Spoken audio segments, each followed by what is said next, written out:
So now it's with great pleasure I can introduce Rimal Salah, who's a senior psychologist, professional supervisor and trainer at the Palestine Counselling Centre, with over 20 years experience in psychological first aid and emergency response work. Rimal holds master's degrees in art therapy and in psychological and educational counselling, as well as a higher diploma in clinical and community supervision. And Dima Tadros is a programs development officer and trainer at the Palestine Counselling Centre, currently pursuing a master's degree in social work at Bethlehem University. To provide some background to the issue of house demolitions as used as an instrument of policy by the occupation, we're also delighted to welcome Linda Ramsden, who's campaigned on this issue for many years, is now director of the UK branch of the Israeli Committee Against House Demolitions. So if I could pass over to Linda initially, who will set the scene and also be chairing the conversation after our presentation. Thank you, Linda. Excellent. Thank you, Martin. Thank you, all of UK-Palestine Mental Health Network. I'm really honored to be part of today's webinar. Well, for over 20 years, the Israeli Committee Against House Demolitions, ICAD, has campaigned on this issue. We focused on education and awareness raising, lobbying, physical resistance on the ground, and the rebuilding of Palestinian homes, done as an act of political defiance to Israel's demolition policy. The demolitions are a key, together with massive land confiscation, of Israel's campaign to Judaize Palestine, to transform an Arab country into a Jewish one, to cleanse Palestine of Palestinians. During the Nakba of 1948, and in the years immediately following it, Israel systematically destroyed 530 Palestinian communities, which resulted in the demolition of around 62,000 homes. These demolitions were not done in the heat of battle, but long after the residents had been driven out to take their lands and prevent them from returning. Since then, tens of thousands of homes, mainly within villages, still unrecognized by Israel, have been demolished in a campaign that continues to displace Palestinian citizens within the state of Israel. Then, from the time that Israel's occupation began in 1967 within East Jerusalem, the West Bank, and Gaza, more than 55,000 Palestinian homes have been demolished, and the numbers increase to this very day daily. Israel encourages us to think that these are done in response to terrorism. However, only around 1% or even less of that has anything to do with security reasons. Homes are demolished during military incursion and for administrative reasons. Israeli authorities say that Palestinians don't have permission to build their homes, so it must be demolished. However, Israel rarely grants Palestinians permission for construction on land they own, even on land that has been in the family for generations. And despite thousands of dollars being paid for lawyers' fees and the cost of submitting applications.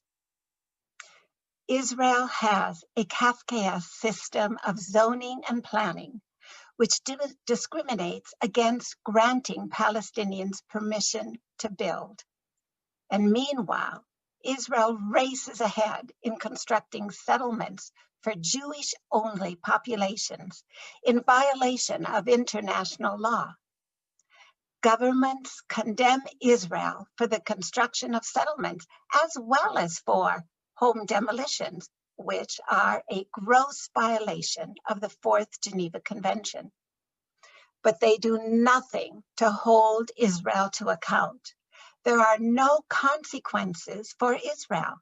And so it can carry on with the demolitions that inflict tragedy upon what is now hundreds of thousands of Palestinian lives. Today, tens of thousands of Palestinians hold demolition orders in their hands, and they wonder when the bulldozer will arrive to demolish their home, a thought they carry with them day and night. When demolition orders are handed out, people don't know when the bulldozer will arrive. It could be tomorrow, next month, next year, or even in 10 years. Many Palestinians are lucky.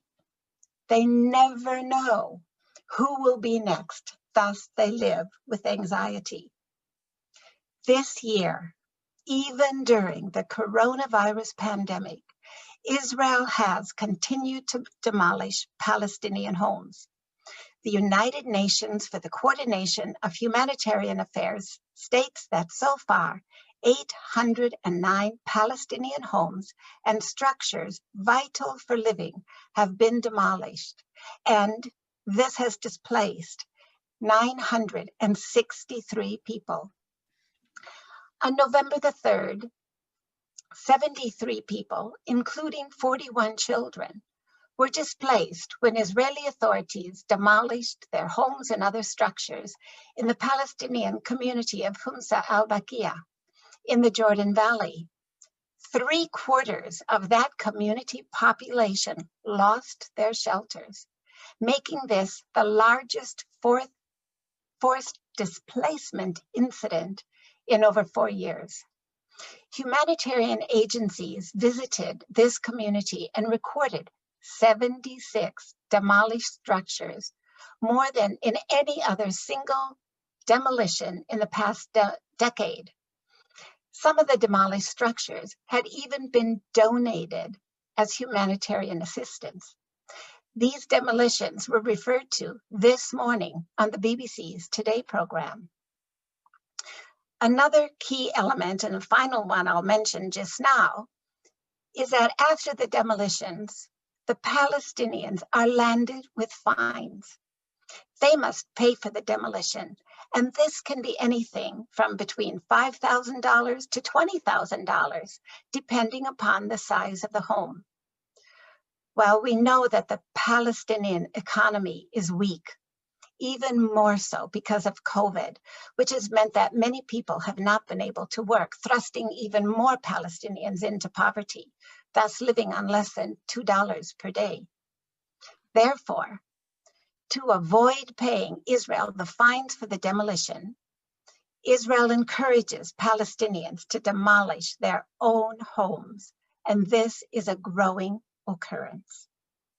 Israel's repression is instilling a permanent feeling of fear and insecurity amongst its victims, the Palestinian population. These acts are being done purely for the purpose of ethnic cleansing and grabbing the land. Before moving on to hear from today's guest speakers, we're going to show you a 2-minute film clip of the demolition of a home of an extended family in Jerusalem. So, can we have that now, please, Malcolm? على مدى 13 عاما وقف هذا المبنى شاهدا على أفراح وأحزان عائلة ضمت 4 أسر حتى جاء قرار هدمه. مع ساعات الصباح كانت قوات إسرائيلية معززة تحاصر المبنى. ما بيطيحوا هيا بيطيحوا. جاهدت الأسرة لسنوات من أجل الحصول على ترخيص بناء من سلطات الاحتلال الإسرائيلية، ولكن من دون جدوى. شو بدنا نسوي؟ بدنا نقعد فوق أو عينا على التراب؟ شو بدنا نسوي؟ تحويشة العمر يا زلمة، تحويشة العمر. صدمة بدا صعبا على الكبار تحملها، فما بالك بمن عاد من مدرسته إلى ألعابه وغرفة نومه وبيته الدافئ فلم يجده إلا ركاما.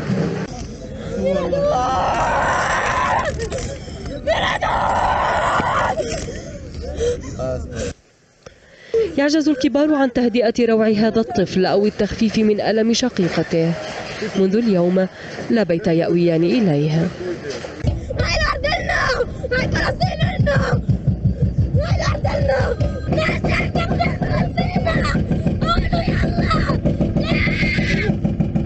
تتواصل عملية الهدم.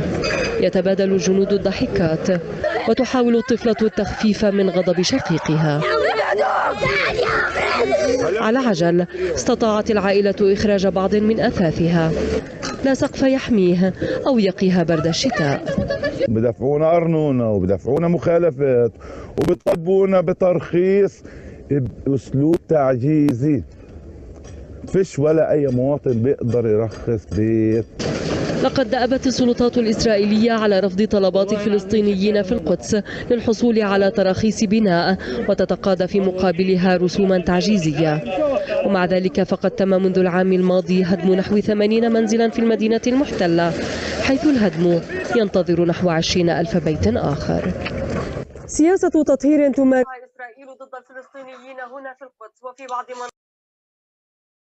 Thank you, Malcolm. Thank you.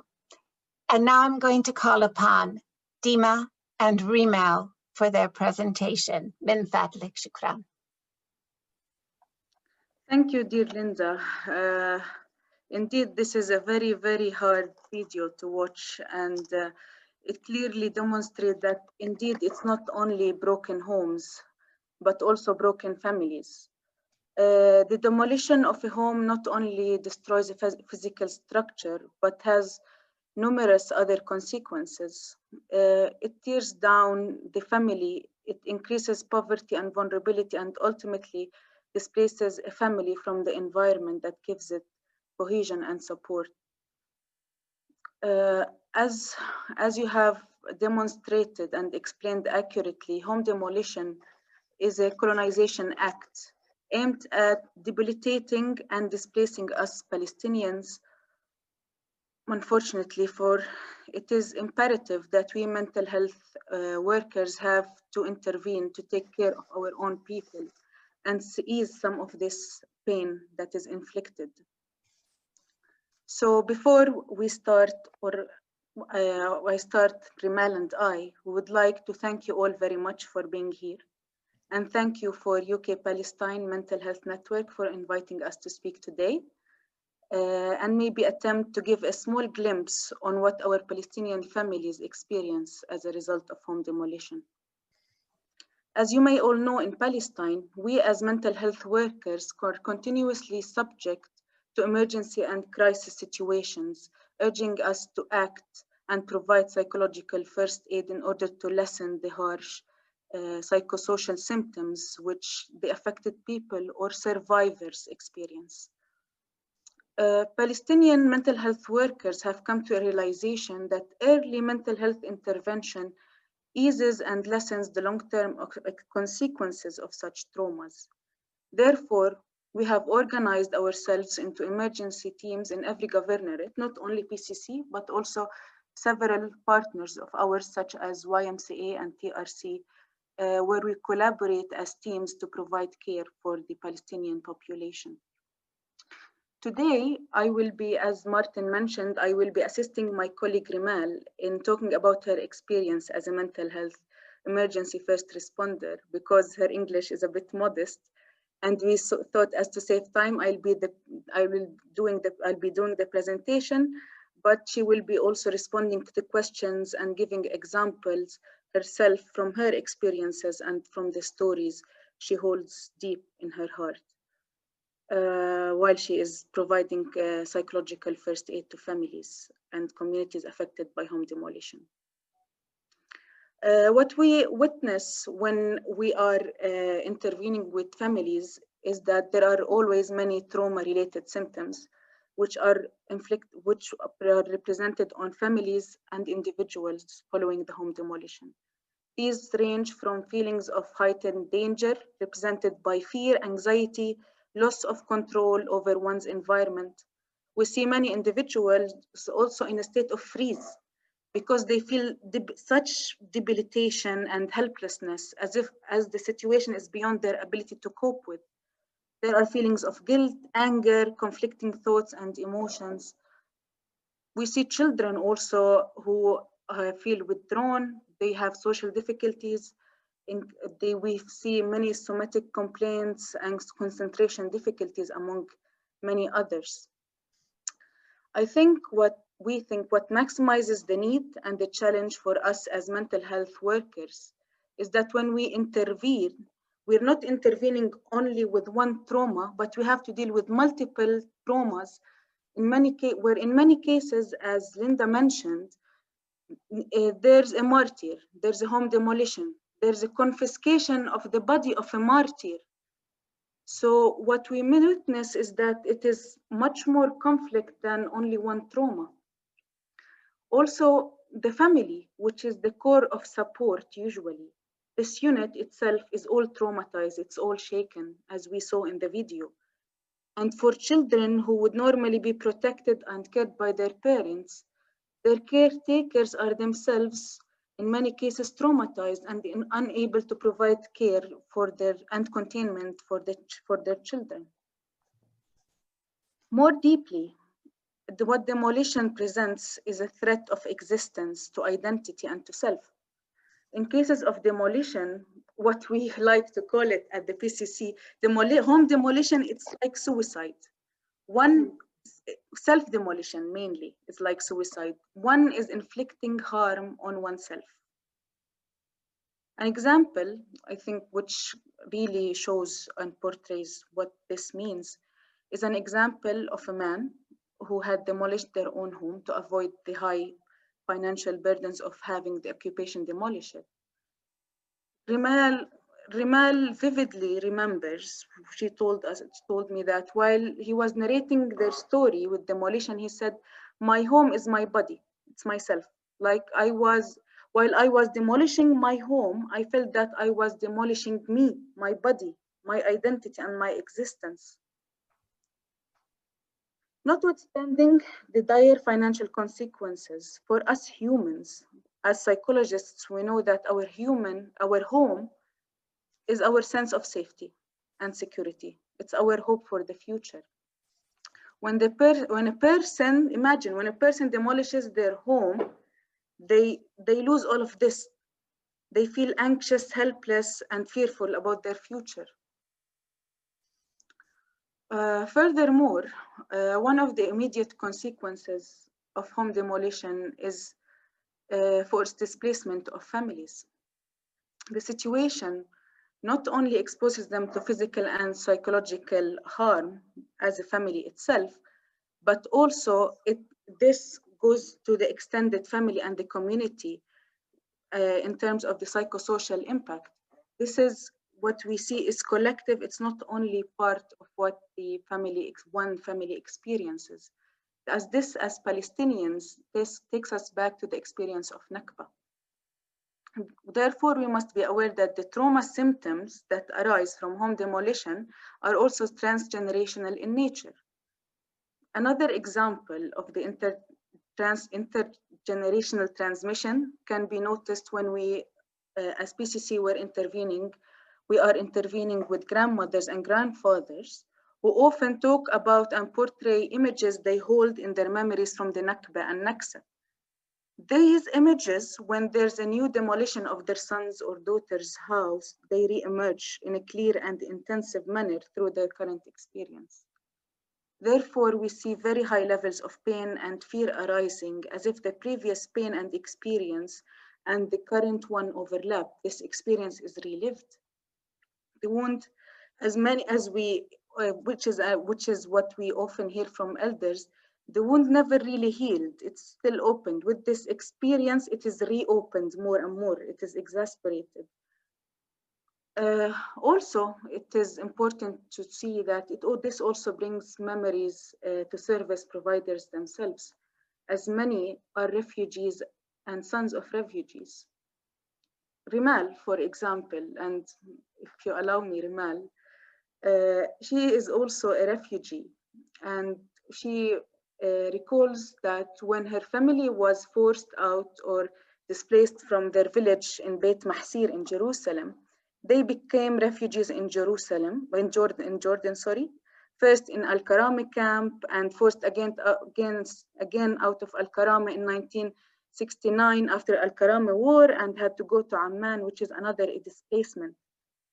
So as a responder, she also has, as responders, we also have to deal with the memories of displacement ourselves, and which is also a painful experience. This is why, of course, we've worked on things such as supervision and working in teams to be able to support each other. Another point of view is that with the hassle or with the haste due to the short duration, families are usually given to evacuate their homes. Rimal also cannot forget this instant where following the demolition, the children's toys, school books and bags can be clearly seen between the rubbles.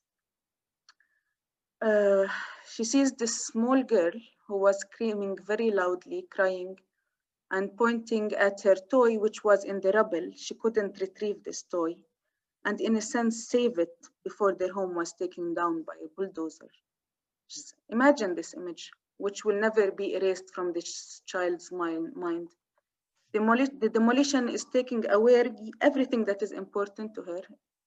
We know even that toys mean what toys mean to children, even adults. We keep our precious toys and even pass them to our children and grandchildren as a form of inheritance. Our toys represent part of our history, which is now being attacked. In many instances as well, the shock is maximized for children. So the demolition occurs when they were in school, for example, and go back to see their home demolished. So imagine this shock. Also, lastly, demolition also affects the sense of family.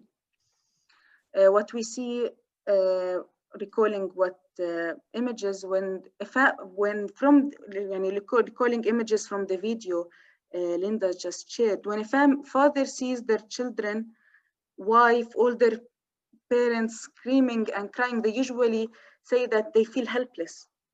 They feel helpless, they can't do anything. The children also see their father getting attacked, hit, pushed by soldiers, and they are unable to protect them. As we know, the father symbolizes a source of safety and protection for the family who supposedly has the ability to defend their house, their children, and family members.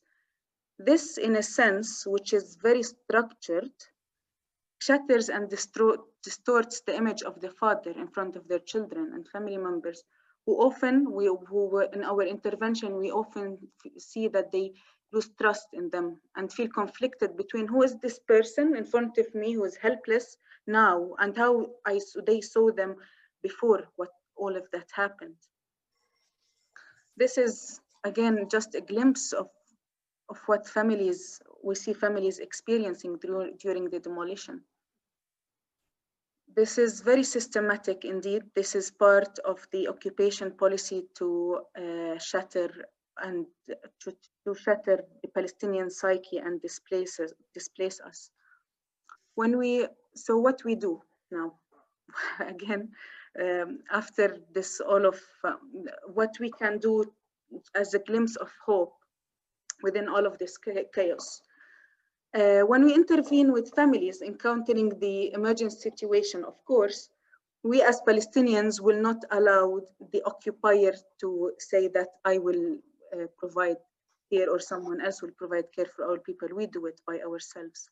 So what we do is when we intervene with the families encountering the emergency situation, of course, we start by assessing the immediate situation. We need to network with organizations on the field, such as UNRWA, the ICRC, who provide first-line responses in form of shelter, food, and other basic needs.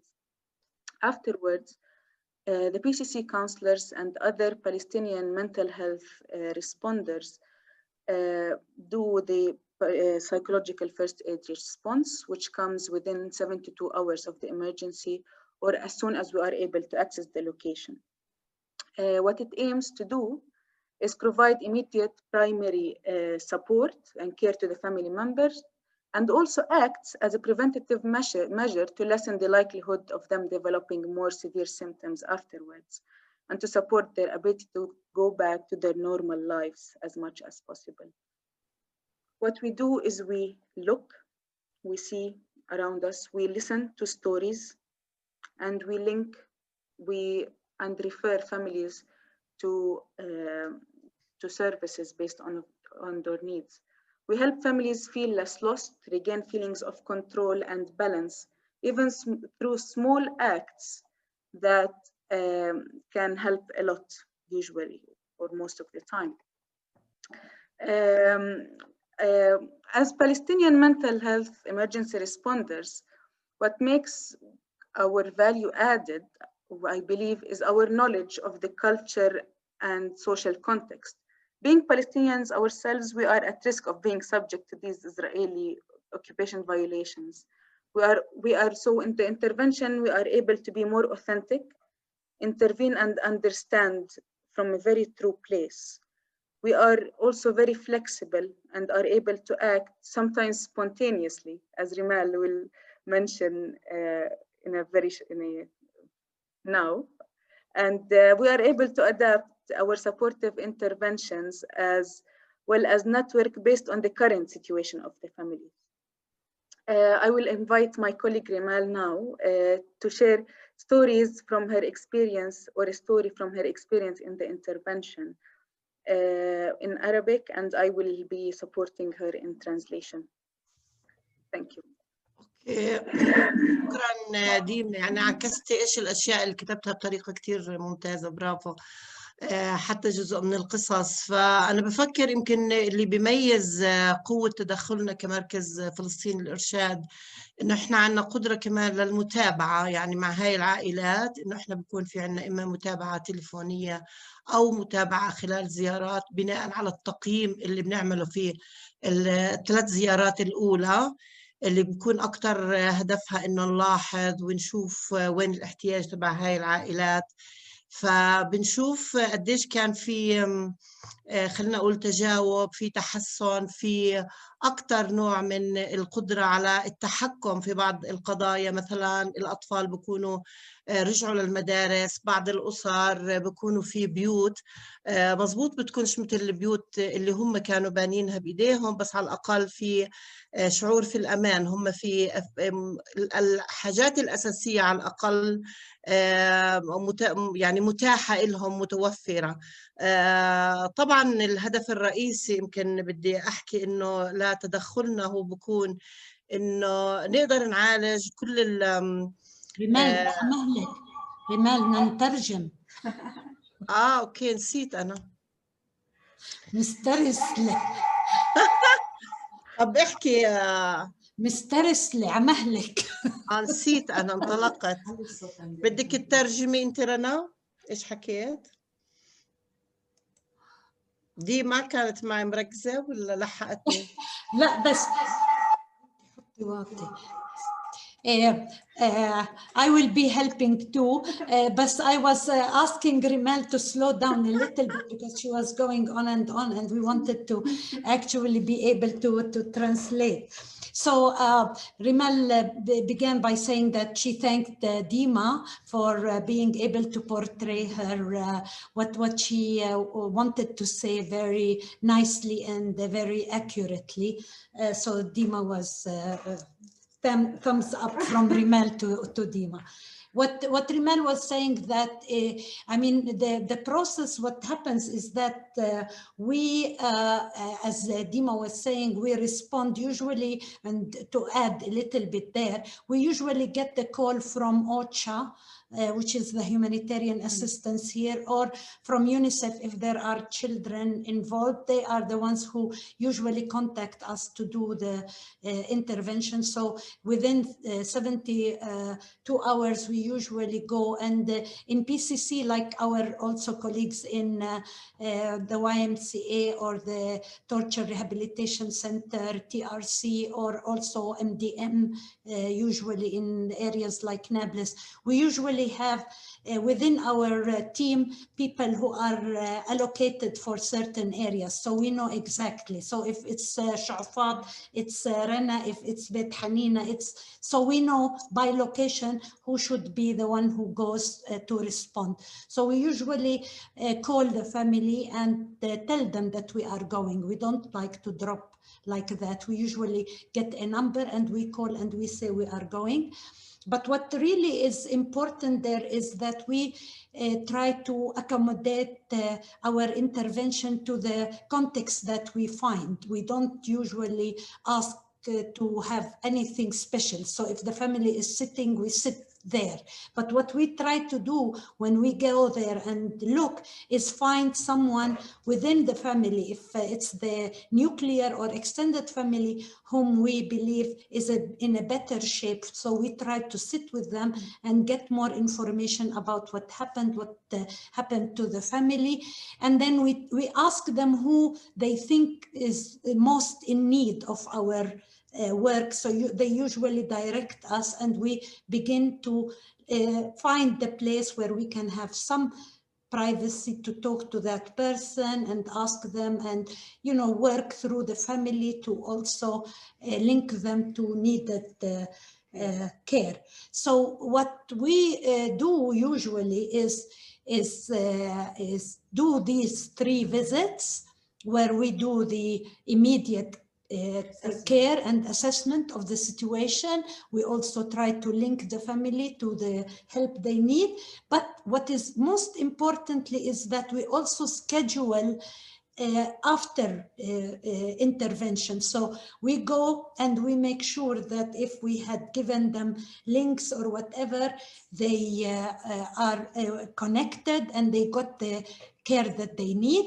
And we also look at things that are of immediate care, like the children going back to school, for example. I'm talking before Corona, but you know, going back to school, the community within itself had been able to contain the also the problem, because in many cases what we try to work out is that families or neighbors or, you know, people who are within the community and have means to contain the family and provide them with immediate care until something more long-term takes place. So what is important is we also see who needs more care. We try to give them also individual care, and also we go there and do, you know, follow up and monitor the impact of our intervention. طبعا بنركز كمان إذا الأعراض النفسية اللي كانت ظاهرة زي الخوف، القلق، التوتر، إذا كان يعني خفت، في قدرة على السيطرة أكتر، بعبر أكتر من السابق، ولا بدهم كمان رعاية صحية، خلينا نقول نفسية، بحاجة لتحويل لمراكز متخصصة. وفي الغالب طبعا لأن احنا عندنا أخصائيين كمان في المركز الإرشادي، في معظم الأحيان نشتغل فردي، أو في بعض الأحيان إذا في احتياج ممكن نكون مجموعات للتعامل معهم أو دعمهم من ناحية، أو نشتغل على الأعراض اللي عمالها ما بتخف، بالعكس عمالها بتزيد، زي مثلا مشاعر العجز، بيميلوا مرات بيكونوا نحو الأعراض اكتئابية. فطبعا هدول بنضل منتبهين إلهم أكتر وفي متابعة فردية، وفي الغالب بيتم تحويلهم للمركز الفلسطيني للإرشاد لأخذ علاج أكتر متخصص نفسي. في طبعا بتحب تترجميها هاي رنا ولا حكيتيها أنت؟ Okay, thank you, Rimal. So what Rimal was saying, that we also provide families with answers and information and refer them to service providers based on the need. So our primary intervention, as Rana mentioned, is followed by follow-up visits and or calls, which are done on a weekly or monthly basis. So families are also provided with numbers of PCC counselors to be able to connect with in case they present any additional trauma symptoms or have concerns. And so individuals in need of more in-depth support are usually referred to PCC clinical department for therapeutic support, or we form support groups and there we work also on addressing the symptoms and supporting families to regain as much as normalcy in their lives before the traumatic event as possible. أوكي. أكيد يعني في قصص كتيرة مؤثرة، و يعني لما عرضت الفيلم بتضل باستمرار بترجع لعنا إحنا كمتدخلين، طبعا طوارئ إسعاف نفسي أولي. ممكن زي ما حكت ديما إنه أنا كمان لاجئة، وهاي القصص دايما بتذكرها، فهذا يمكن مرات بعطيني قوة كيف إني أفهم، ولما بكون في الصدمة اللي بسميها بتنتقل كأنها عبر الأجيال من نكبة للنكسة لحد الآن. فإذا لاحظنا كيف تذكرت أنا لما كان الرجل في الكبير بالسن السيد كيف كان بيبكي، فكتير بيأثر في هذا المشهد، لأنه بذكرني مباشرة في لما أبوي كان يحكي لي عن قصة اللجوء تبعه في 48. وكمان بتذكر لما أنا طلعت من الكرامة بال67، يعني الصورة مباشرة بتيجي لخيالي. فلما بقعد أنا مع الجدة مثلا بسأل مين بالبيت، فبصير يحكوا لي إنه مثلا الجدة موجودة في غرفة مثلا في الداخل أو هناك. فمشاعريا أنا بحب أول إشي أتدخل مع الجدات، يعني إشي تاريخي هيك فيه.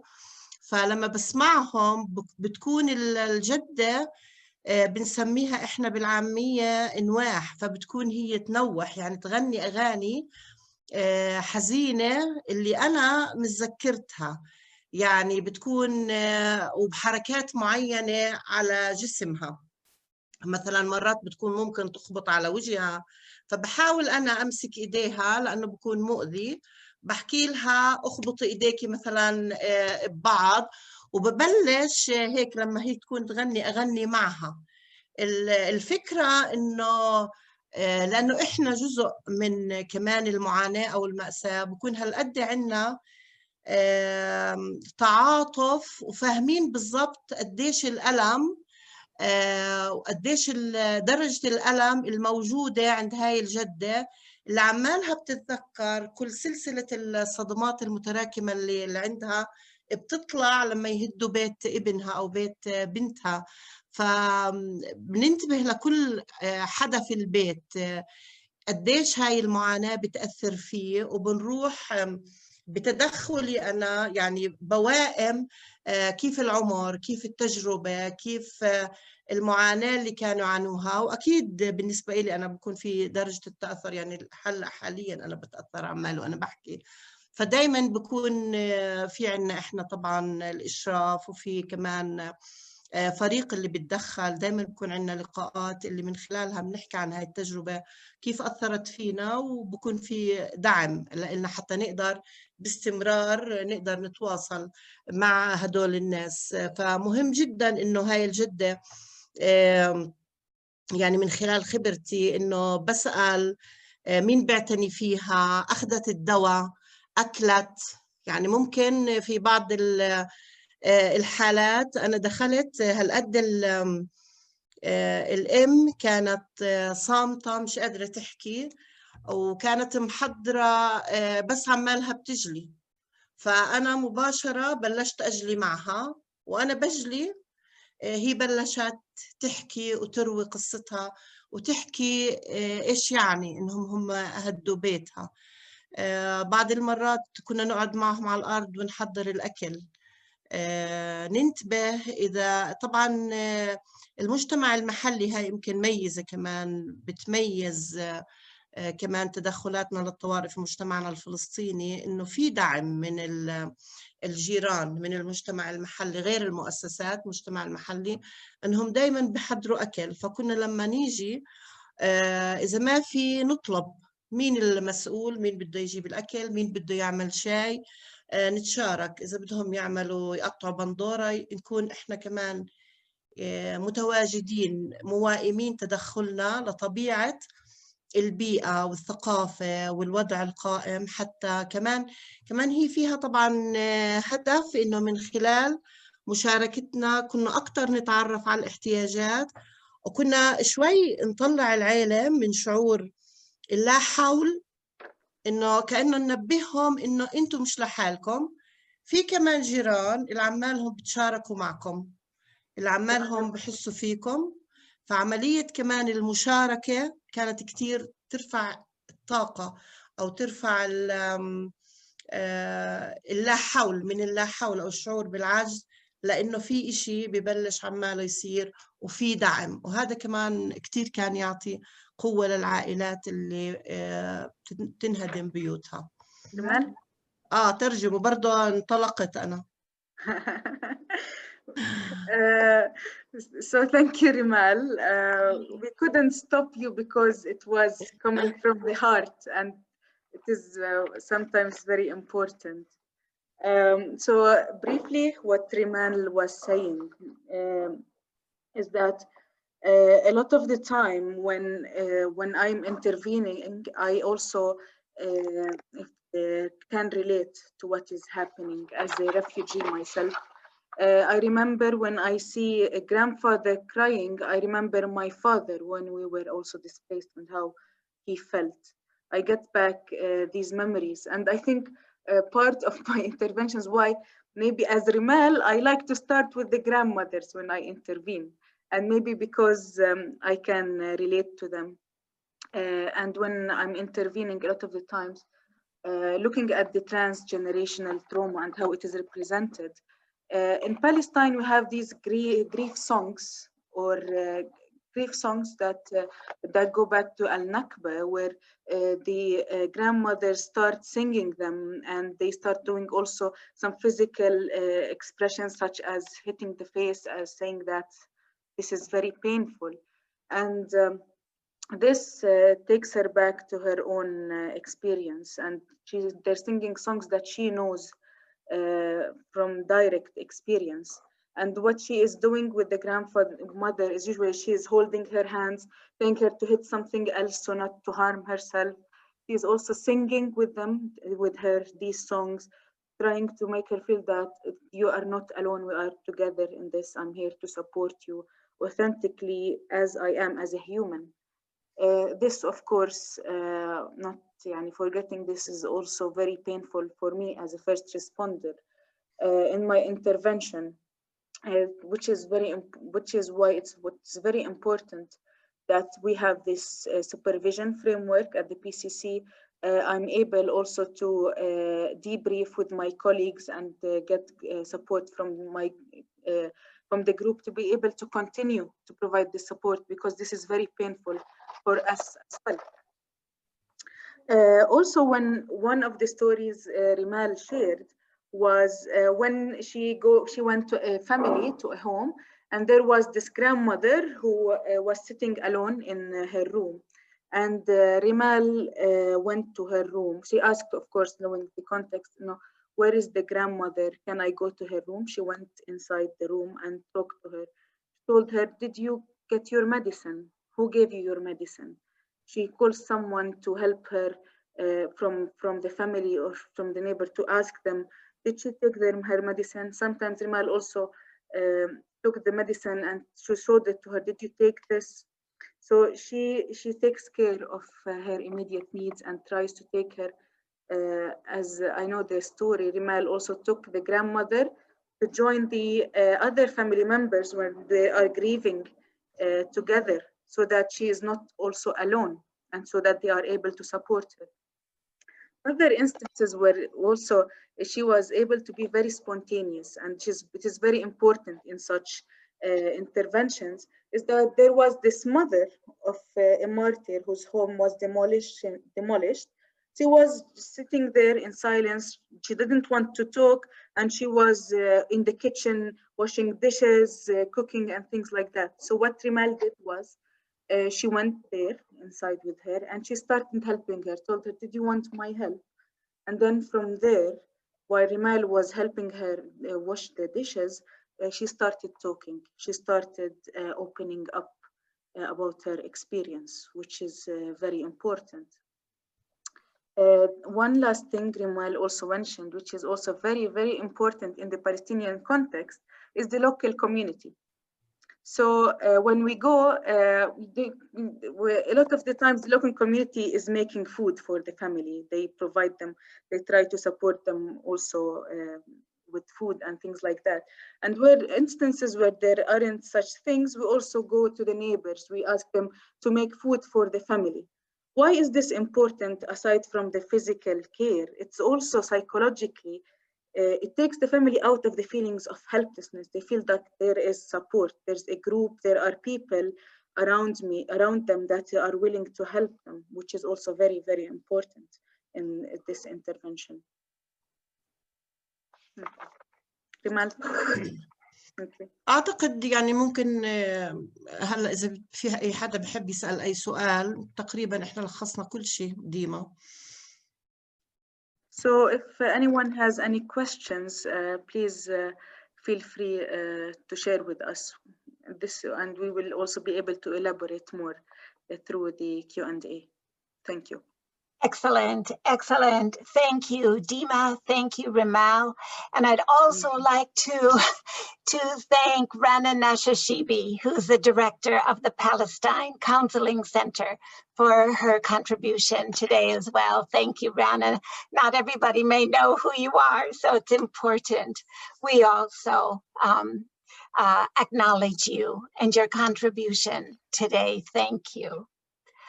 I've got a question that was sent in ahead of time, but I've also seen a couple of things in the chat line that we can start with. And I would like to call upon Brooke Maddox. She's asked a question. There's already been some response to her. Brooke has been to the center, actually. She's so she's a bit familiar with your work there. Brooke, please, over to you. Thank you. Yeah. Hello. Do I have to do anything particular? Does everybody hear me? Yeah. No, my question was, I thought listening to you about my own practice with children and the use of drawing and clay, etc. Clay perhaps being particularly significant since it's a material used in construction. And I was wondering if the counselors use artistic media to in the sessions, and what these drawings look like. What do they show? The link between body self and the house. I did get a partial response from one of the participants. I also just had made an association thinking about how close this experience of house demolition is to the mourning process. And I was thinking how the grief songs sound like the function of the Greek chorus in Greek tragedy as a catharsis for the community. And this sort of accentuated for me the aspect of the mourning aspect and how to treat mourning. So those are just some thoughts. I thank you very much for the fascinating contributions, and it makes me realize how bad my Arabic is. Thank you. ريمال، كان السؤال إذا إحنا بنستعمل الفنون في التدخلات، لأنه طبعاً كتير مرات الفنون وخصوصاً الرسم واستخدام الصلصال، كمان استخدام الصلصال بالذات لأنه مادة اللي كمان ممكن الواحد يبني فيها، قديش بنستخدمها وقديش في إلها فايدة لما بنروح كمان على العائلات. وكمان بتقول إنه لما حكيتي على كل موضوع البكا والغناء الحزين والنواح، إنه هذا بيشبه الأساطير اليونانية في الموضوع الكورس اللي كان في الأساطير اليونانية، اللي دايما بيحكوا برضو عن الحزن والمورنينج على الحداد وكيف يتم التعامل معه. يعني أكيد إحنا بالمراحل الأولى بنستعمل، لأنه كمان جزء من تعليمنا وخبرتنا أكتر نستخدمه إحنا فيما بعد. بس إذا توفرت مرات بعض المواد خاصة مع الأطفال بنستعمل يعني بنخليهم يرسموا من خلال الرسم، يحكوا قصص. كتير من الأطفال قدرنا نفهم وين هم، يعني نقدر نقيم وضعهم النفسي من خلال القصص اللي كانوا يرووا لنا إياها في خلال تدخلاتنا. بناء عليه كنا نساعدهم، وكنا نعيد مرات كتيرة بناء القصة. يعني بتذكر بنرجع بنتذكر يعني أشياء كتير مؤلمة. واحدة من قصص الهدم كانت اللي في جبل المكبر، وكان جثمان الشهيد يعني لسه مش متسلمة الأب لطفل، اللي هذا الطفل كان يرفض إنه بدوش يروح على المدرسة. وجزء طبعا من إحنا اللي بنشتغله بالنسبة بالذات للأطفال إنهم يرجعوا لحياتهم ما قبل الصدمة. فكان تقريبا يمكن 10 أيام على الهدم والاستشهاد. فلما حكى، لما إحنا اشتغلوا مع هذا الطفل طبعا تحت إشرافنا متطوعات، لما رسم وحكى القصة فهمنا إنه الطفل بدوش يروح على المدرسة، يعني إشي بأشعر البدن، إنه كان خايف إنه إذا راح على المدرسة يسلموا جثمان أبوه وما يقدر يودعه. فكان كتير قصة مؤثرة. فهاي أكتر فهمناها من خلال رسمته، إنه دايما كان يرسم الأبو كان بعيد وهو في مكان وهو في مكان بألوان، يعني حاطط كأنه هيك جدار أو منظر. لما حكى القصة عبر، حكى عرفت فلما طبعا إحنا اشتغلنا مع الطفل ومع الأم ومع الجدة إنهم يطمنوه، حتى استعنا بالمدير إنه كتب له زي تعهد إنه أنا رح أجيبك من إيدك لما يوصل جثمان والدك، وعشان أنت تودعه قبل ما يدفنوه. فكتير كان يساعدنا يعني استخدام الفنون. أنا كنت أعتبر كمان يمكن في العلاجات اللي بعد كنا نستخدمها، لما الناس اللي كان يتكون عندهم أعراض ما بعد الصدمة، كان كتير يساعدنا الفن والطينة بالذات يرجعوا يشكلوا بيتهم، يكتبوا قصصهم كمان من أول جديد، يرجعوا ينظموا من خلال المراحل اللي احنا بنستعملها في العلاج التعبيري. فأنا كنت أستخدم مرات إيش موجود، فأستخدم مثلا أطلع على موضوع مكونات الأكل كأنها هي كمان جزء من العمل الفني.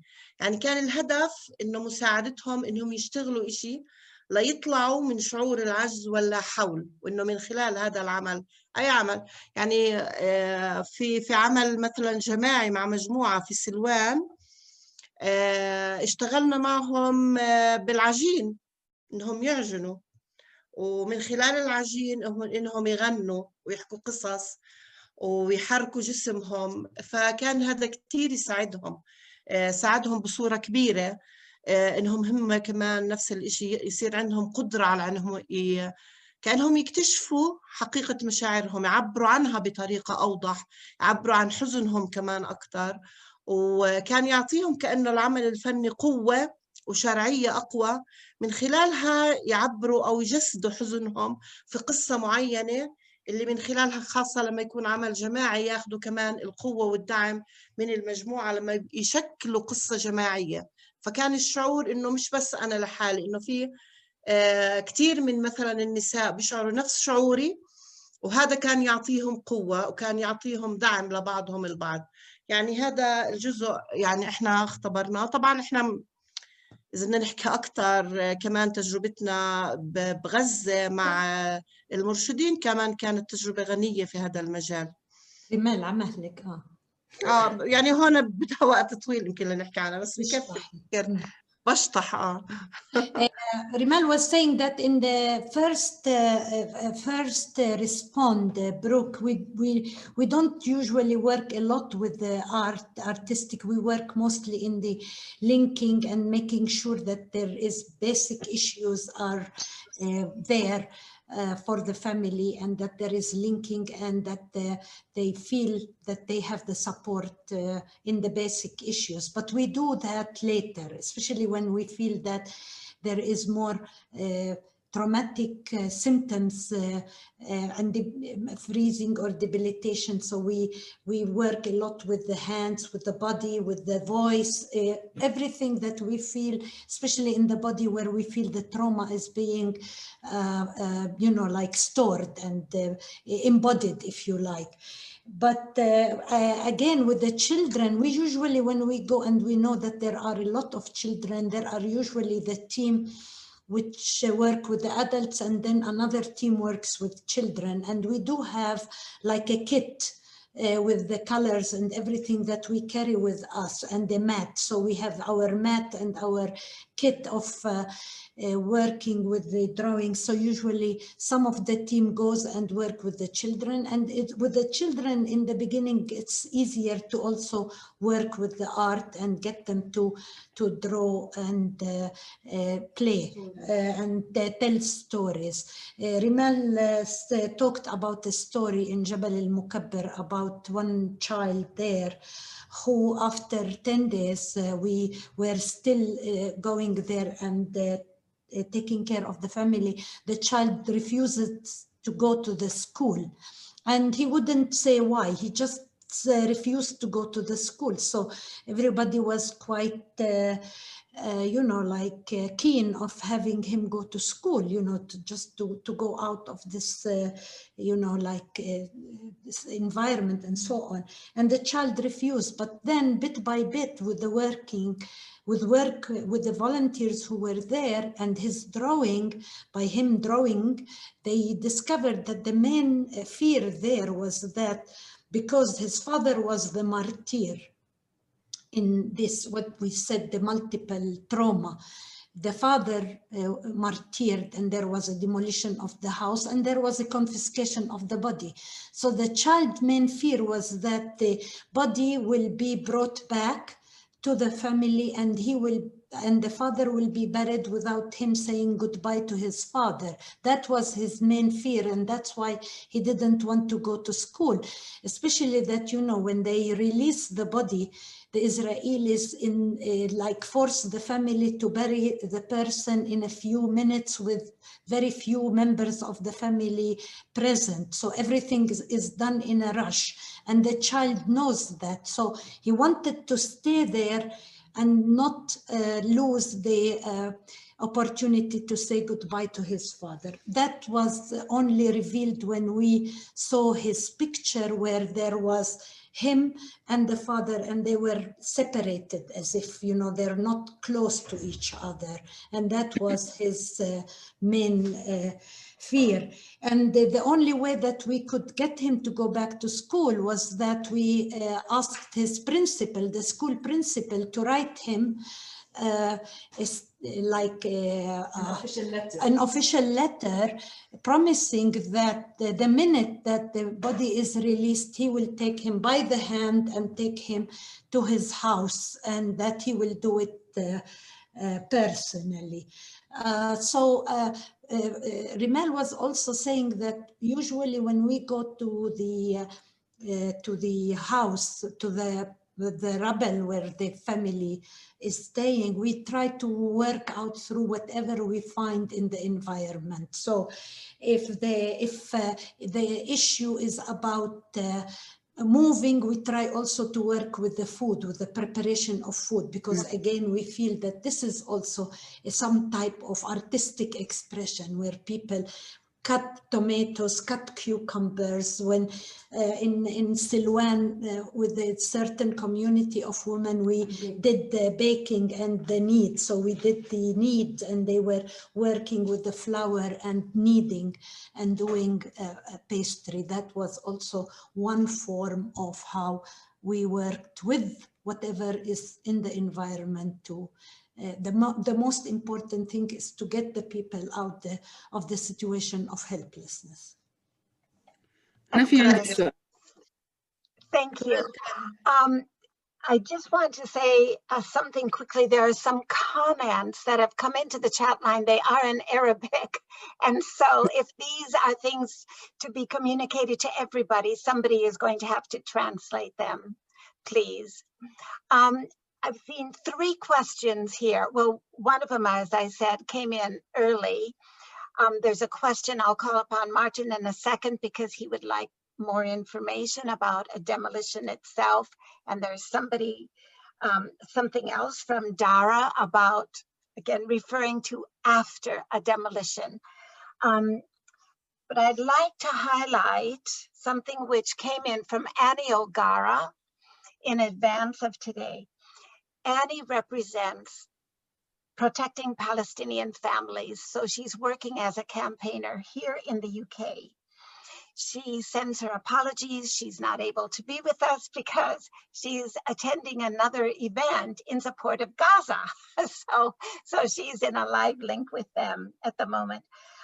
She wanted to start, first of all, by relating a message to the UK-Palestine mental health work and just how helpful she's been finding these sessions. She's learned so much from them.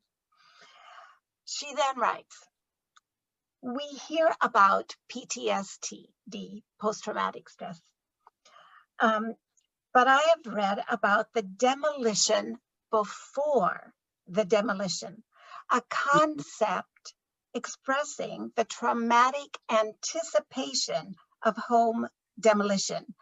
Can you expand upon that? It made me wonder, you know, I talked about when Palestinians hold demolition orders in their hands and, you know, they know something could happen to them. Could one of you answer that, please? Yeah. ايش السؤال دي؟ Should we go with this, Linda, or should we first go with Martin's questions? So I might say something here, but I will translate first to Rimal. Rimal, في أجا زي ملاحظة وسؤال عن كمان الناس اللي بيكونوا قاعدين في هذا القلق لما بيوصلهم أوامر الهدم وهن قاعدين وبيستنوا الهدم يعني، وإيش اللي بيصير فيهم كمان في هاي الفترة وهن لسه بتحفزوا، يعني كأنهم هن بيستنوا ومش عارفين ومش قادرين يتنبأوا إمتى هذا الإشي بيصير. فإيش كمان بيصير معاهم؟ أكيد يعني هذا يعني بيأثر على فينا إحنا كفلسطينيين، بحط هدول الناس في دائرة توتر عالي، يعني جزء من التوتر والضغوطات اللي بيتعرضوا لها في بعض الأحيان بيأثر حتى على العلاقة داخل الأسرة، بيعمل زي توتر في العلاقات ما بين الزوجة والزوج، في لما يروح على شغله بضل حامل معه متاعب، ضغوطات كبيرة اللي بتأثر على كل العلاقات داخل الأسرة نفسها. حتى الأطفال نفسهم بيعملهم كتير مشاكل، زي في كثير من الأحيان زي تبول لا إرادي، عدم قدرة على التركيز في المدرسة، خوف شديد، عدم قدرة، يعني في كأنهم بيكونوا في حالة هاي حالة التأهب، كأنه وعدم المعرفة، عدم الوضوح ما بين هل يتأملوا. في مرات كتير خاصة المحامين إنه في بعض الأحيان بيعطوهم زي وعود إنه الإشي تأجل، مش عارفين وين. وفي بعض المرات من خلال التجارب الواقعية اللي حواليهم إنه في بعض الناس المحامي بيكون قبل بيوم معطيهم وعد إنه كل إشي تمام، وتاني يوم الفجر بتكون الجرافات والسيارات والشرطة محاصرة البيت. فهذا بحطهم في دائرة من القلق والتوتر العالي اللي بيأثر عليهم من ناحية نفسية بصورة صعبة جدا على العلاقات، على الشعور بالأمان. يعني الشعور بكون عندهم شعور عالي بالتهديد، إنه في أي لحظة ممكن أنا أصفي إنه خارج البيت، خاصة إنه في بتكون نماذج قدامهم أو تجارب لجيرانهم، لأشخاص هم عايشينها، فبكونوا في حالة تحفز دائم. وهذا طبعا بيرفع من حدة التوتر والقلق، وبالإضافة قديش بيأثر بسوي أمراض حتى جسدية عندهم زي سكري، ضغط، كل هاي الأشياء. فهذا يعني بيكون واضح عندنا جدا الأعراض. Yeah, this is, I mean, this is something that we see all the time. Before I also translate what Rimal was saying, I also want to share with you an experience I had in Rafah. a few years ago.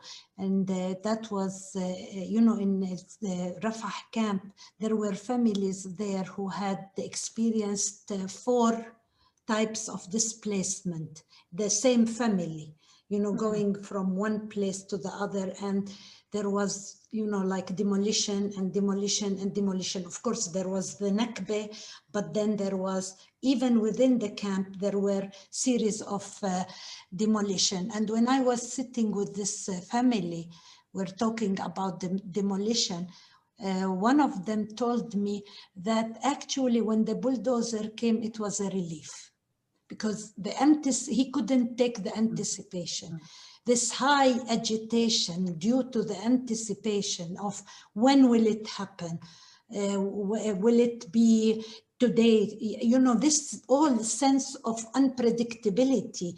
And again, as we said many times, and also Rimel mentioned, this unpredictability is intended. It is systematic policy, so that you will feel all the time that you don't have any type of control over your life. So you are in a continuous sense of fear, you know, like your primitive mind is the only one operational, because you're always under stress, that fear and anxiety, because you don't know where the blow will come.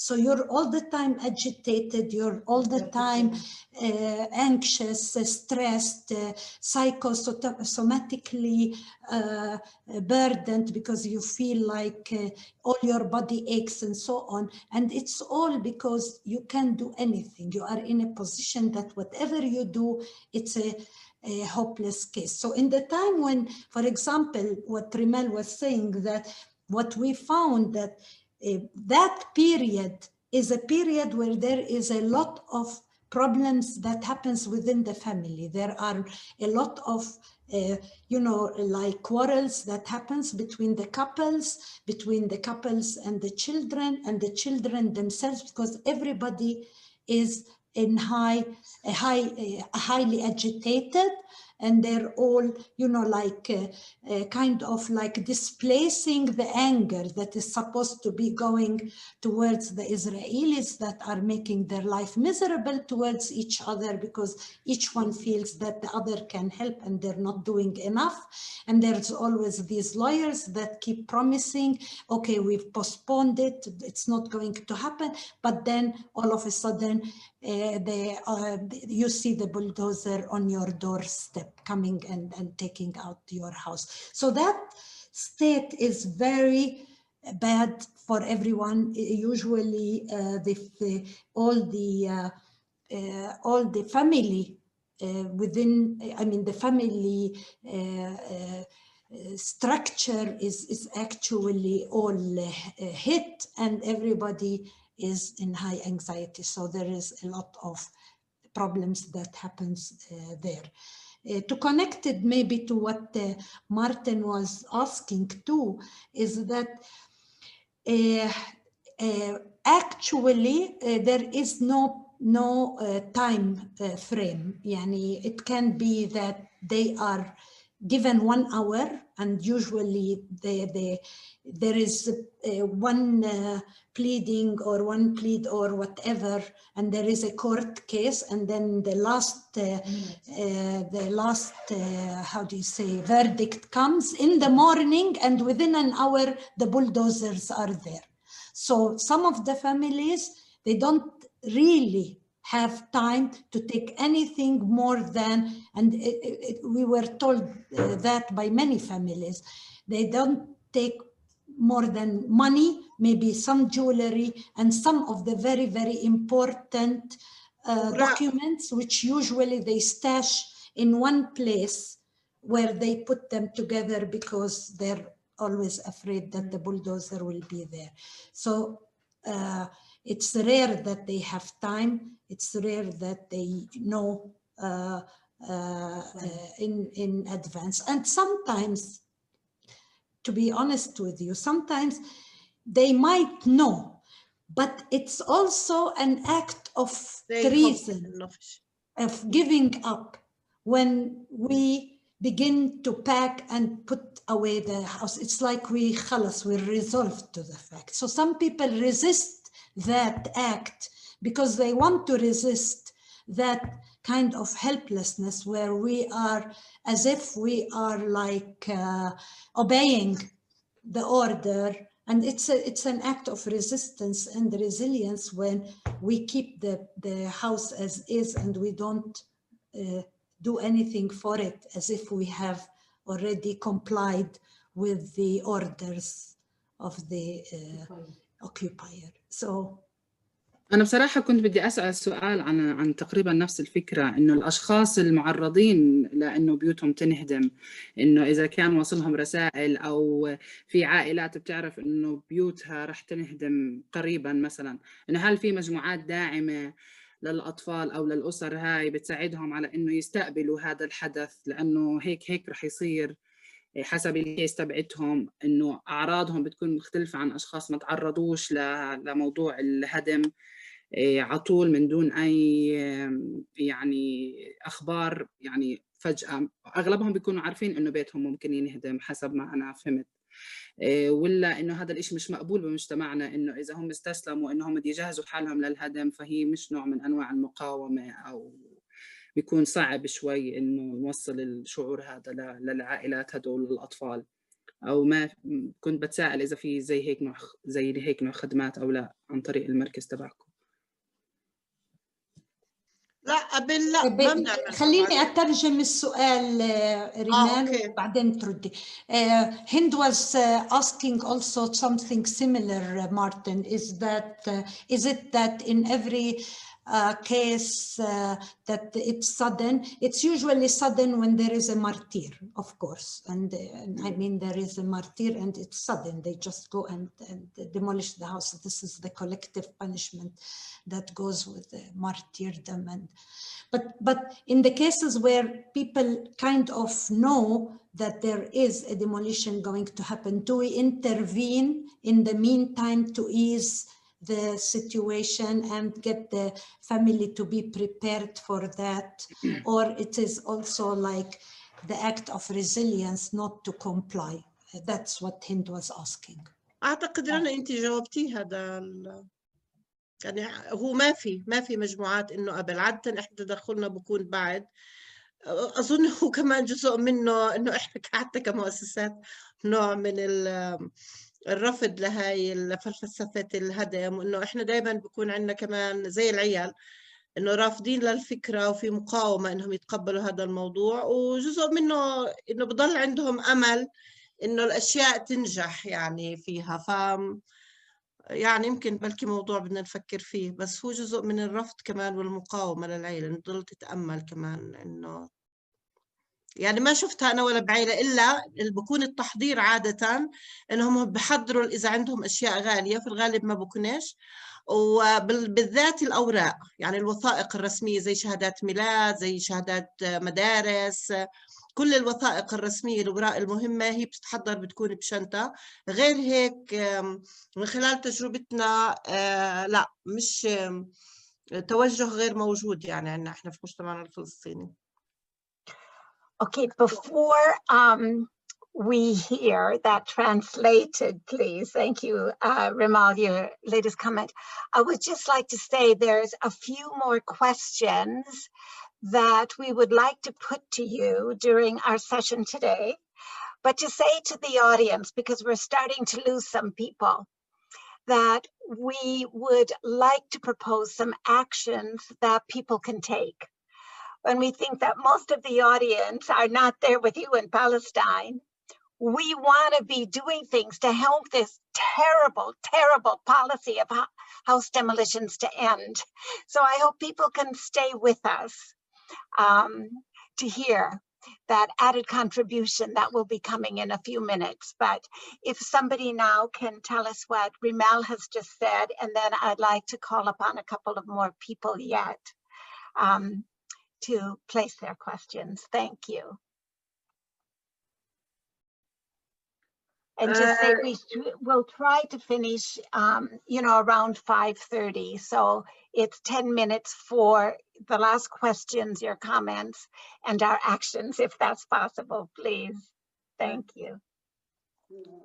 Thank you, dear Linda. And what you are mentioning is very important. I think it is also it is part of what we do, is not only to talk about this, but to come out with an action, with concrete actions as much as possible to be able to stop it and counteract these horrible violations.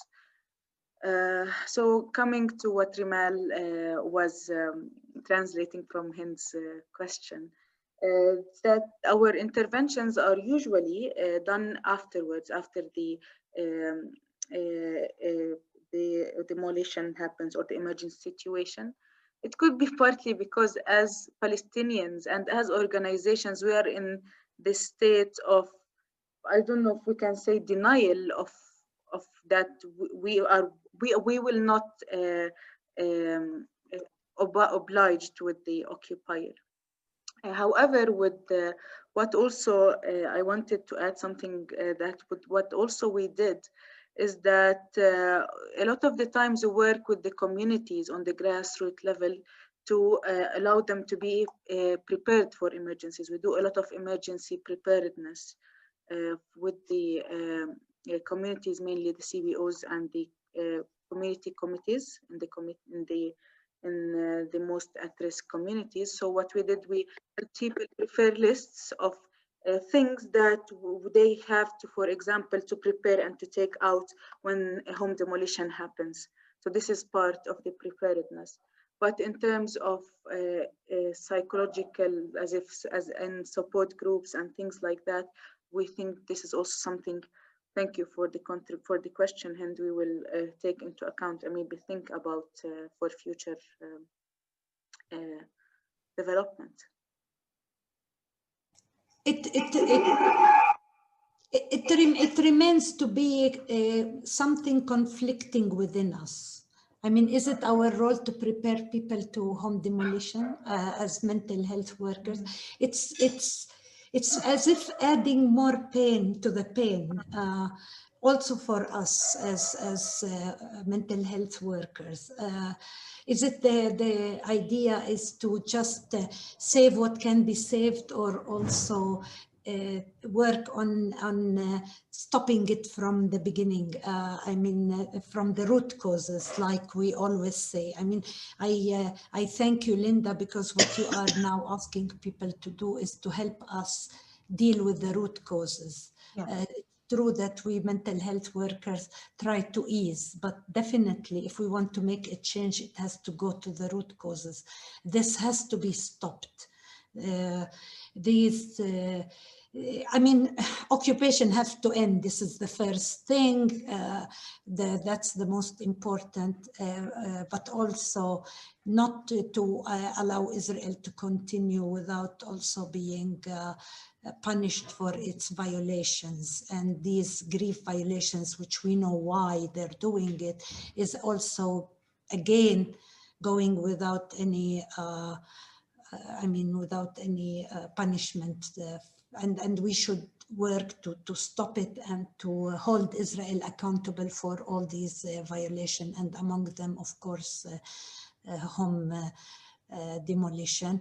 We try, but we are in that conflicting situation. It's a dilemma. It's a dilemma. Do we work on getting the family to take away all of that and save what they can save? I mean, a colleague of ours in the center, his house is now being threatened of being demolished. He came to me and he told me, I'm in a dilemma. They're telling me, leave your house now in this location. We will relocate you to another place where supposedly the alternative is to have houses that are like apartment buildings. We can give you another place there where this is zoned, the area is zoned, but you will be giving up a house and taking an apartment, and you have to build the apartment. And this one we will demolish. So we will demolish, but give you a guarantee that you will be given a place in the zoning, in the area that is zoned, but again pay for another apartment in an apartment building. So he came to me and he was in this dilemma and I was in a dilemma. What can I tell him? Yeah, save yourself. He was telling me, you know, I save myself, maybe have a place in a zoned area, but give up my house. But this is against my sense of resistance and staying on my land. This is my land and nobody can force me out of it. Or should I help my family by not putting them in this whole crisis? What would you tell them? Yeah. What would you tell him? I really didn't know what to tell him. I told him, you know, go with what your heart tells you. But what would you tell him? Yeah. I mean, imagine. So again, with this also, do we tell people take out your furniture to save a few pieces of furniture where everything else is going to be lost? It's a dilemma. It's a dilemma. It is heart-wrenching. Do we accept an alternative?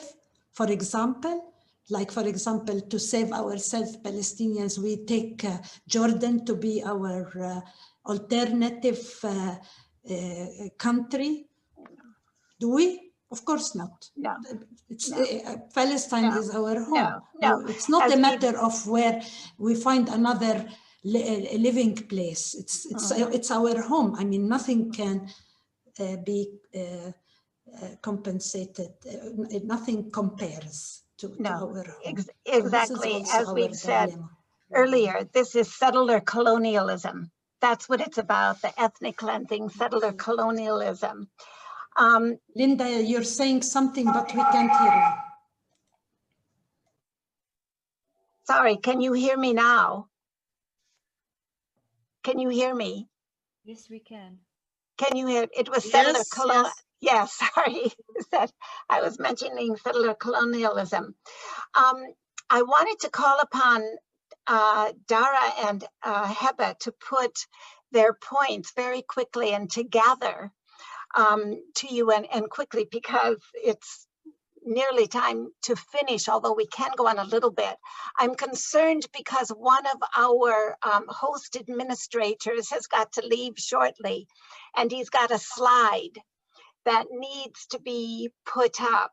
So, or if that slide could be sent over to Graham, please, to be put up.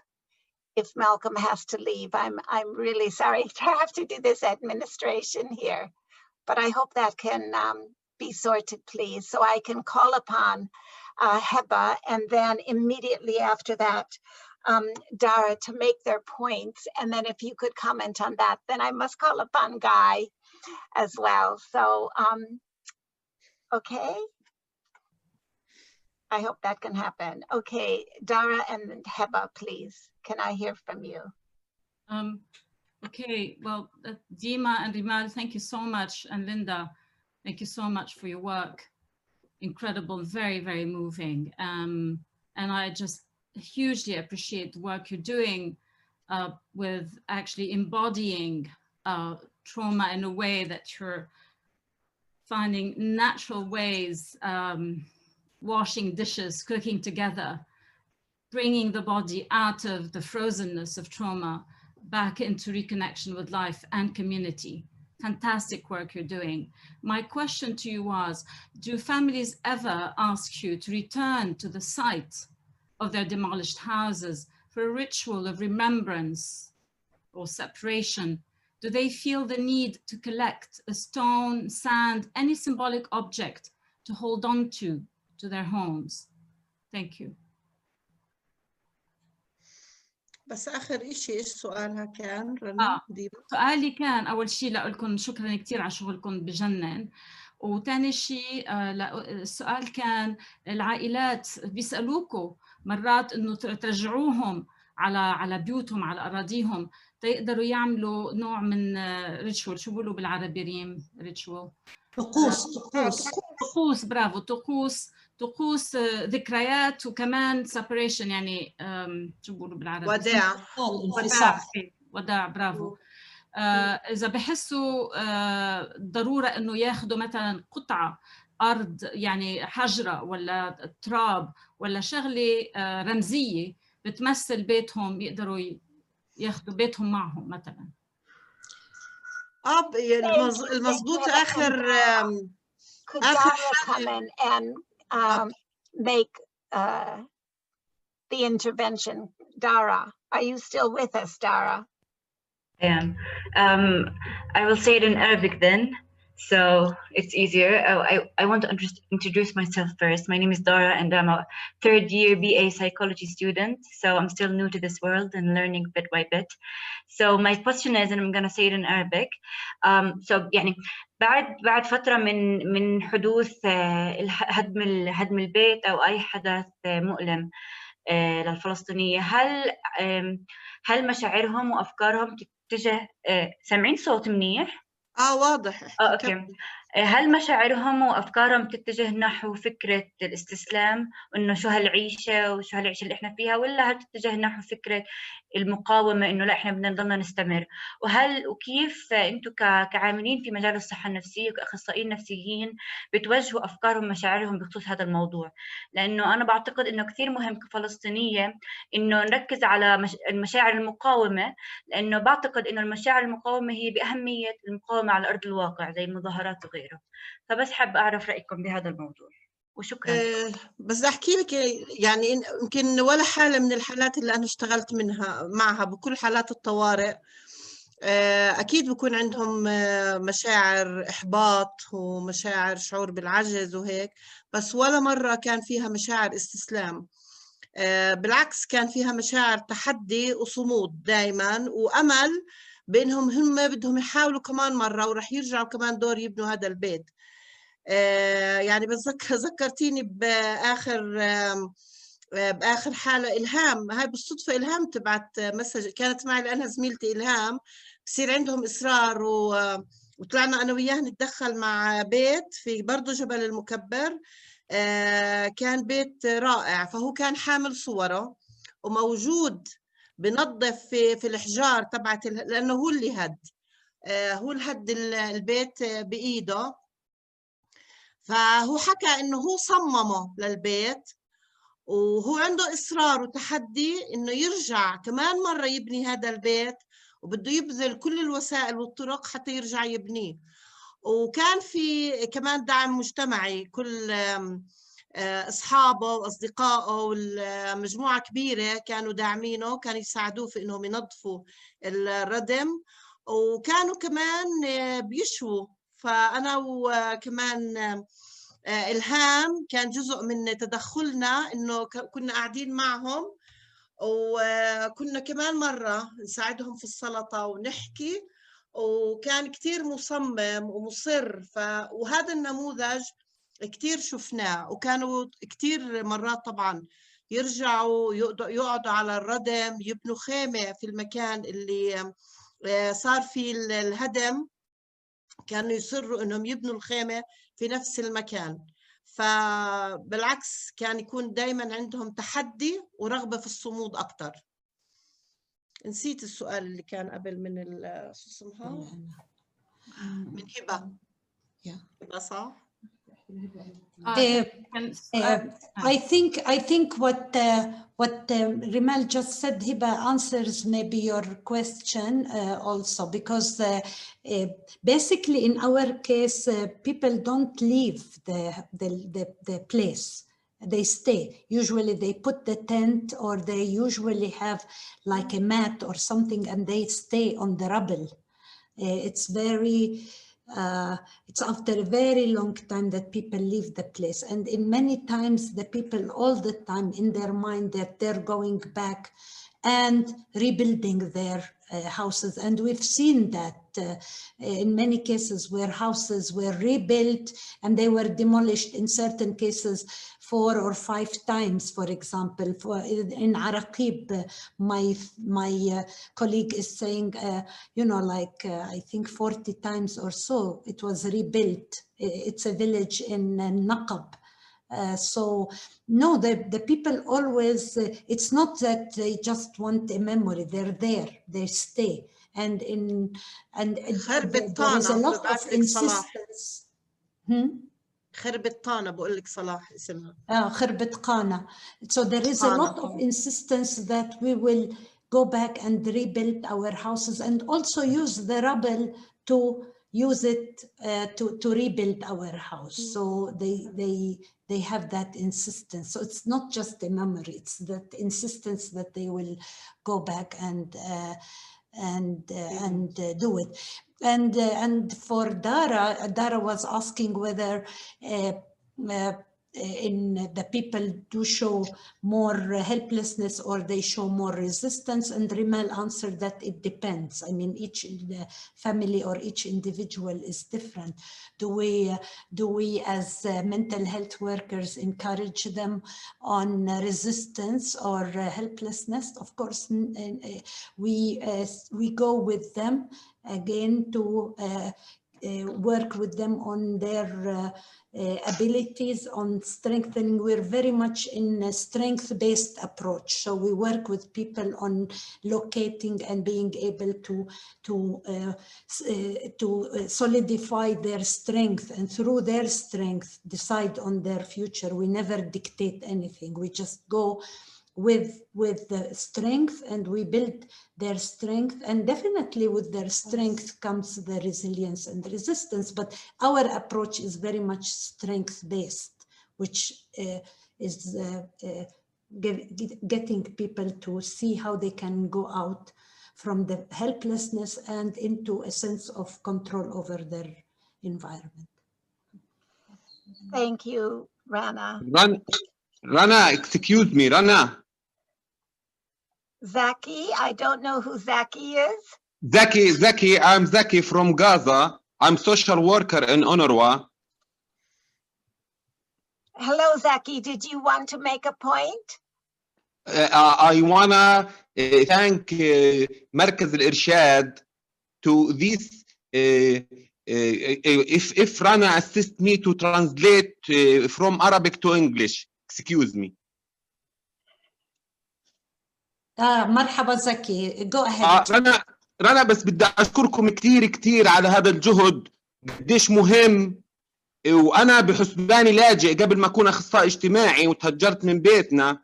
ما حدش وقف الوقفة اللي أنتم بتقفوها معانا بعد ما إحنا بنسيب بيوتنا، وقديش بصير يعني أشياء كثير بتترك معانا لطول العمر. فإحنا بحاجة لحدا يتعامل معانا ويشيل هذه الاشياء اللي هي التروما واثار ما بعد الصدمه، ويساعدنا في انه احنا نكمل في هذه الحياه. شكرا كثير يا رنا، شكرا. وصلي لهم. شكرا زكي، شكرا. Zaki said that he thanks us and thanks the efforts that is done now to help the families that are in crisis, because he is himself a refugee. Zaki lives in Gaza, and Zaki is our colleague from Gaza working with UNRWA, and he says that unfortunately when they had to go through this crisis in the Nakba, the families then they didn't have that type of support to hold and contain and give that type of intervention. Of course, I mean, UNRWA gave the material, but that all the psychosocial was not part of the help that our refugees and displaced people from Nakba were given at the time. Yeah. Shukran, Zaki. Terrific. I mean, how powerful this has been today to hear from you as we have done, to have this great insight for the horrible violation done against the people, your people. Before I say anything else, I'd like to call upon Guy Shannon, who's part of the UK-Palestine Mental Health network. As I said, we now who have listened in on this session have to go away and act. We've got a responsibility to you. So Guy, can you unmute? Done that. Thank you. Tell the people what you've been working on here, Guy. Thank you very much, Linda. And I know we're very short of time, but I have to spend a few seconds just paying tribute to Rimal and Dima and Rana and the PCC, but to all Palestinian therapists and social workers that are here, Zaki and Gaza as well, and to pay tribute to the work you're doing in supporting families. And in this case, these families that have had this terrible thing done to them. I have been over to run training courses in Palestine with the Palestinian Counselling Centre. I've also run training courses for an organisation in the UK called the NSPCC. And I'm going to focus in particular on a small campaign really in connection with the large scale of this problem. And that's here in the UK. The NSPCC stands for the National Society for the Prevention of Cruelty to Children. And it's a very, very important organisation in the social work world in the UK. It's 140 years old. And just to give you a sense of how important it is, I'm a social worker and a therapist in the UK. The first time I ever heard of social work is when an NSPCC social worker came and spoke to the school that I was at about 40 years ago. So the NSPCC, it's very important, and it's accepting large donations of money from JCB. So JCB is an organisation, a company that builds bulldozers and industrial machinery. And you can find out about the JCB and what their bulldozers look like by going on the amazing ICAD website and go on the campaign section where you can learn about the campaigns that ICAD are supporting about home demolitions. And you'll see photographs of JCB bulldozers in the middle of demolished Palestinian homes. The NSPCC have accepted millions of pounds of donations from JCB. So there's a campaign happening in the UK about this, and the group Protecting Palestinian Families, who Linda mentioned earlier, are at the front of this campaign, and there's lots of information about it on the ICAD website under the campaign section. Protecting Palestinian Families have made contact with the UK-Palestine Mental Health Network and also with the Social Work Action Network, which is a group of campaigning social workers here in the UK. There are open letters that we've written, the Mental Health Network and the Social Work Action Network. You'll find links to those letters on the ICAD website. I'm going to try and share my screen now with the slide that Linda mentioned. Can you all see that slide? I hope so. I mean, this slide is really aimed at people here in the UK, I guess, because it says write to your MP. So write to your MP about this. Call for the NSPCC to stop accepting donations from the JCB. The Protecting Palestinian Families group have written and organised, together with the Mental Health Network and the Social Work Action Network, a letter ready to be sent to the Guardian newspaper, the British newspaper, The Guardian, and anyone connected with child welfare, either as an individual or a group. If you're a therapist, a social worker, you work with your youth worker or a creative worker working with young people, you can email Sharon. I'm going to put her email address into the chat as well, where you can copy it more easily, I think. And you could have your name put on that letter to The Guardian. Also write to the NSPCC on the ICAD website. There it is, icahd.org. You'll find the details of the NSPCC and how to write to them on that website. So let me just add Sharon's email address into the chat. That's the person, Sharon Green, that's the person to email if you're involved in child welfare. You don't have to be in the UK. If you want your name to be added to the letter to The Guardian, email Sharon. I'm now going to put my email address into the chat. As more social workers in particular, not just social workers, other mental health workers, as more social workers and mental health workers discover that the NSPCC, whose job is to prevent cruelty to children and whose slogan is that every childhood is worth fighting for, they seem to have missed out Palestinian childhoods. So as more social workers discover this, are shocked and scandalized by it, they want to do something about it. So we'll hope to get at least a letter, if not an article, into a professional social work magazine in February. There's also a conference taking place online, the NSPCC are hosting in March, with the chief social worker in England attending and other quite well-known people in the social work and mental health world, academics. We're thinking of lobbying these people about their attendance at an NSPCC conference. So that's not organised yet, it's an idea. But if you're interested, if you're a health or social work professional here, please feel free to email me. There's my email address, and we'll see what we can do. Okay, thank you, Linda. Pleasure. Excellent. Thank you so much, Guy. And I do hope that all of our Palestinian friends are encouraged by that, these specific actions being taken. Again, I just encourage people to write to their parliamentarian on the ICAD website. We have a lot of information on the overall subject of house demolitions. We've got guidance provided in how to engage with your MP, get to know them, how to write to them. We have sample letters on the issue. Do engage with ICAD overall because of what we are doing on this issue and our terrific collaborative actions we're taking with the UK-Palestine Mental Health Network. For me, on behalf of ICAD UK, I'm so grateful for this opportunity today to explore this issue with you, to learn from you, to take our guidance from you as we go forward to try and end this policy. I would like to say goodbye, and now it's for me to hand over to Martin to end the session.